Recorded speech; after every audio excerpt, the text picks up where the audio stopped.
PDP जो कोई आइडियालॉजिकल move नहीं है, वो एक जहर का गड़ा है और इनका हर कार्यकर्ता वही जहर उगलता है। बदकिस्मती से आज पीडीपी के एमएलए ने वही जहर उगला।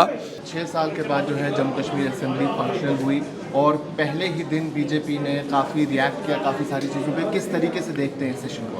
देखिए, बीजेपी ने रिएक्ट नहीं किया। जब बीजेपी की टर्न थी, आपने देखा होगा, हमने बड़े एक तहजीब में, बड़े सिविलाइज्ड मैनर में, बड़ी मर्यादाओं में अपनी बात रखी और स्पीकर के इलेक्शन को वेलकम किया, स्पीकर को बधाई दी।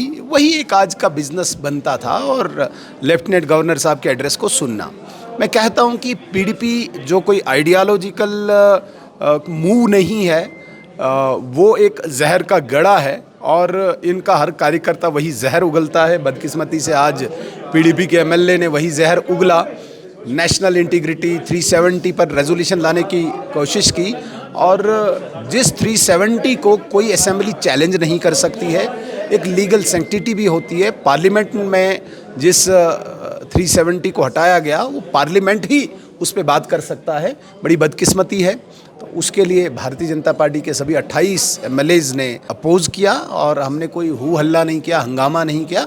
हम इस बात को कभी भी बर्दाश्त नहीं कर सकते हैं कि दोबारा से कश्मीर के नौजवानों को गुमराह करके 370 के नाम पे, अलगाववाद के नाम पे सड़कों पे ये लोग लाएं और एमएलए जो आज एमएलए बने, इनके वालिदैन भी एमएलए रहे हैं और गरीब का वालिद गरीब ही रहा है, वो सड़कों पे आए, ये असेंबली में आए। इस चीज़ को अब हम दोहराने नहीं देंगे। 370 की बात तो जम्मू कश्मीर नेशनल कॉन्फ्रेंस भी करती है, साथ ही साथ पीडीपी भी करती है और तमाम तर ये जो पार्टीज़ हैं ये मेजॉरिटी में है असेंबली में। तो आपका क्या टेक रहेगा? चुनाव जो हुआ है, उमर साहब को मैं बता देना चाहता हूँ, इस चुनाव में सबसे बड़ी पार्टी के रूप में भारतीय जनता पार्टी उभरी है। वोट शेयर हमारा ज़्यादा है, लोगों ने हमें वोट ज़्यादा दिया है। 1,26,000 वोट हमने बाकियों से ज़्यादा लिया है।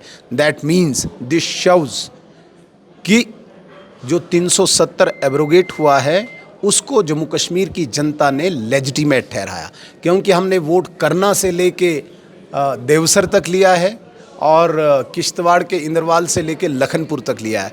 बाकी पार्टीज लिमिटेड हैं, वो डिस्ट्रिक्ट्स में हैं, कॉन्स्टिट्यूंसीज़ में हैं। हमने अक्रॉस रीजन्स, इतनी डाइवर्सिटी होने के बाद भी across party line, across cast line हमने वोट लिया है और कहीं न कहीं 370 को धराशायी करने के लिए लोगों ने हमें समर्थन दिया है। इसलिए जो 370 हटा उसको लेजिटिमेट लोगों ने ठहराया है। अब इस पे बात करने के लिए उमर साहब हों, नेशनल कॉन्फ्रेंस हो, पीडीपी हो या कोई अन्य इनका मेंबर है, उनकी कोई इजाज़त नहीं बनती। 370 एब्रोगेशन पे कोई बात लेफ्टिनेंट गवर्नर साहब ने नहीं की, किसी भी इस प्रकार की कोई बात। अन्यथा हम वहीं पे जितनी भी बातें आई, वोट ऑफ थैंक्स में 3 दिन एलजी साहब का हमने वोट ऑफ थैंक्स करना है। जो भी डेवलपमेंटल एक्टिविटीज़ पे उन्होंने जो भी बात कही है उसको हम रिएक्ट करेंगे, उसका आप वेट करिए। स्पीकर ऑफ द हाउस हैं, उनसे क्या कुछ उम्मीदें हैं? देखिए, स्पीकर एक बड़े बुजुर्ग आदमी हैं, बड़े सीनियर आदमी हैं, एक तजर्बाकार आदमी हैं और हम उम्मीद रख रहे हैं कि वो बैलेंस होके चलेंगे। उनका एक एक्सपीरियंस है हाउस को चलाने का और वो एक कस्टोडियन है यहाँ पर सारे एमएलएज इस हाउस के।